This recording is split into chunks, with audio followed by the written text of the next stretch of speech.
Hi everyone. நிறைய பேருக்கு ஐ donation பண்ணணும்னு ரொம்ப ஆசை இருக்கும். ஆனால் அது எப்படி பண்ணுறதுன்றது நிறைய பேருக்கு தெரியாது. ஸோ இந்த வீடியோவில் அது எப்படி பண்ணுறதுன்றதை பற்றி தான் நான் பேச போகிறேன். இந்த சேனலில் நீங்கள் புதுசுனா நான் doctor Syed Moosa, eye specialist and eye சம்மந்தப்பட்ட எல்லா விஷயத்தையும் இந்த சேனலில் பேச போகிறேன். உங்களுக்கு ஐ சம்மந்தப்பட்ட விஷயத்தை பற்றி தெரிஞ்சுக்கணுன்னா இந்த சேனலை சப்ஸ்கிரைப் பண்ணுங்கள் அண்ட் பெல் நோட்டிஃபிகேஷன் ப்ரெஸ் பண்ணுங்கள். ஸோ தட் என்னோட வீடியோஸ் உங்களுக்கு வந்து சேரும். ஸோ உங்களுக்கு ஐ டொனேஷன் பண்ணணும்னு ஆசை இருந்ததுன்னா பெரிய hospitals like GH, Sankar Nethralaya, Agarwal இந்த மாதிரி ஹாஸ்பிட்டல்ஸில் போயிட்டு நீங்கள் ஒரு ஃபார்ம் வாங்கிடலாம். அந்த ஃபார்மை நீங்கள் ஃபில் பண்ணி கொடுத்தீங்கன்னா அவங்க ஒரு கார்டு மாதிரி கொடுப்பாங்க. அந்த கார்டு நீங்கள் பாக்கெட்டில் வச்சுக்கலாம். ஸோ இதை விட இம்பார்ட்டன்ட் விஷயம் என்னென்னா, நீங்கள் கண்தானம் பண்ண போகிறீங்கன்றத விஷயத்த உங்களோட ரிலேட்டிவ்ஸ் கிட்ட டெஃபினட்டாக சொல்லணும். ஏன்னா ஐ டொனேஷன் பண்ணுறதுக்கு அவங்க தான் கால் பண்ணி கூப்பிடுவாங்க. அண்ட் அவங்க கால் பண்ணி கூப்பிட்டுட்டு இன்கேஸ் நாங்கள் ஐ டொனேஷனுக்காக வந்தோம் அப்படின்னா அங்கே இருக்கிற ரிலேட்டிவ்ஸ் வந்து அதுக்கு மறுப்பு தெரிவிச்சிட்டாங்கன்னா ஐயை வந்து யாராலையும் எடுக்க முடியாது. ஸோ அதனால் ரிலேட்டிவ்ஸ் கிட்டலாம் ஃபஸ்ட்டு நீங்கள் அந்த இன்ஃபர்மேஷன் சொல்லணும். இன்னும் சொல்லப்போனால் இந்த ஃபார்ம் ஃபில் பண்ணாமையே உங்களோட ரிலேட்டிவ்ஸ் கிட்ட உங்களோட ஆசையை சொல்லிட்டிங்கன்னா அவங்களுக்கு ஞாபகம் வந்து கால் பண்ணாலே ஐ டொனேஷனை எடுத்துப்பாங்க டாக்டர்ஸ். அண்ட் இன்னொரு முக்கியமான விஷயம், 6 மணி நேரத்துக்குள்ளே நம்ம அந்த ஐயை வந்து எடுக்கணும். இல்லைன்னா அந்த ஐயை யூஸ் பண்ண முடியாது. ஸோ அந்த 6 மணி நேரம்ன்றது டாக்டர் எவ்வளோ தூரத்துலேருந்து வந்து அந்த ஐயை எடுக்கிறாங்கன்றதும் இருக்குது.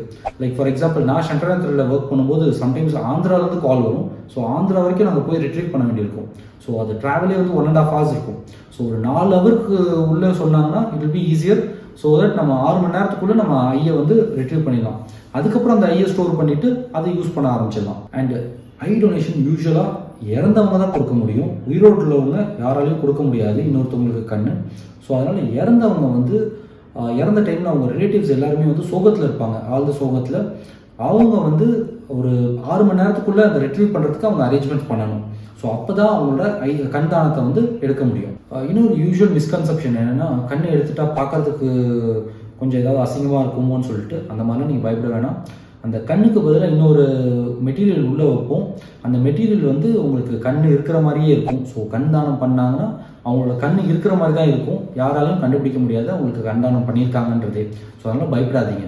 இன்னொரு மிஸ்கன்செப்ஷன் என்னென்னா, நம்ம இந்த ஹோல் ஐயை எடுத்துகிட்டு எல்லா பார்ட்டையும் நம்ம வந்து ஐ டிரான்ஸ்பிளான்ட் பண்ணுவோம் அப்படின்னு நினச்சிட்டு இருப்பாங்க. அப்படி கிடையாது.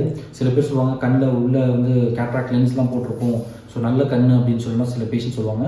ஸோ உங்களுக்கு தெரிஞ்சுக்க வேண்டிய விஷயம் என்னென்னா, ஃப்ரண்ட்டில் இருக்க இந்த பகுதி இதுதான் கார்னியா. இதை மட்டும்தான் நாங்கள் டிரான்ஸ்பிளான்ட் பண்ணுவோம். இதை மட்டும்தான் டிரான்ஸ்பிளான்ட் பண்ண முடியும். அண்ட் இந்த கார்னியா வந்து யாருக்கு டேமேஜ் ஆகிருக்கோ அவங்களுக்கு மட்டும்தான் இதை டிரான்ஸ்பிளான்ட் பண்ண முடியும். ஸோ ரெட்டினாவில் பிரச்சனை இருந்ததுன்னா ஐ டிரான்ஸ்பிளான்ட் பண்ணால் கண் பார்வை வரும் அப்படிலாம் கிடையாது. ஏன்னா அந்த மாதிரி டிரான்ஸ்பிளான்ட் பண்ண முடியாது. பட் ஃப்ரண்ட்டில் இருக்க இந்த கார்னியா டேமேஜ் ஆனவங்களுக்கு மட்டும் அந்த கார்னியா மாற்றணுன்னா அவங்களுக்கு கண் பார்வை வரும். ஸோ இன்னொரு இம்பார்ட்டன்ட் விஷயம் என்னன்னா, ஒரு கார்னியாவை எடுத்து ஒருத்தரோட கண்ணை எடுத்து அந்த கார்னியாவை எடுத்து 2 பேருக்கு நம்ம டிரான்ஸ்பிளான்ட் பண்ணலாம். இதே கார்னியாவை 2ஆக ஸ்ப்ளிட் பண்ணி ஒருத்தருக்கு 2 பேருக்கு நம்ம வந்து இந்த கார்னியாவை கொடுக்கலாம். ஸோ அதனால் ஒருத்தர் இறந்து அவரோட கண்தானத்தை பண்ணாருன்னா 4 பேருக்கு கண்ணை நம்ம வந்து கொடுக்கலாம். இன்னும் சில விஷயம் நீங்கள் தெரிஞ்சுக்க வேண்டியது என்னென்னா, கலெக்ஷன் பண்ணுற டைமில் உங்களோட கண்தானம் எடுக்கிற டைமில் வந்து யூஸ்வலாக சில கொஷின்ஸ்லாம் கேட்பாங்க டாக்டர்ஸ். அவங்களுக்கு எப்படி இறந்தாங்க, வேறு ஏதாவது மெடிக்கல் கண்டிஷன்ஸ் இருக்கா, எல்லாமே சொல்லுவாங்க. அதெல்லாம் நீங்கள் வந்து கரெக்டாக அவங்களுக்கு இன்ஃபர்மேஷன் கொடுத்தா தான் அவங்க வந்து ரிட்ரீவ் பண்ண முடியும். ப்ளஸ் சில பிளட் சாம்பிள் ஆர் கன்ஜங்டிவல் சாம்பிள்லாம் எடுப்பாங்க. அதெல்லாம் எடுத்து பார்த்துட்டு சூட்டபுளாக இருந்தால் தான் இன்னொருத்தவங்களுக்கு அந்த கண் பொருத்த முடியும். ஸோ அதுக்கேற்ற மாதிரி தான் டாக்டர்ஸ் வந்து டிசைட் பண்ணுவாங்க. இந்தியாவில் வந்து கார்னியாவோட தேவைகள் வந்து ரொம்ப அதிகமாக இருக்குது.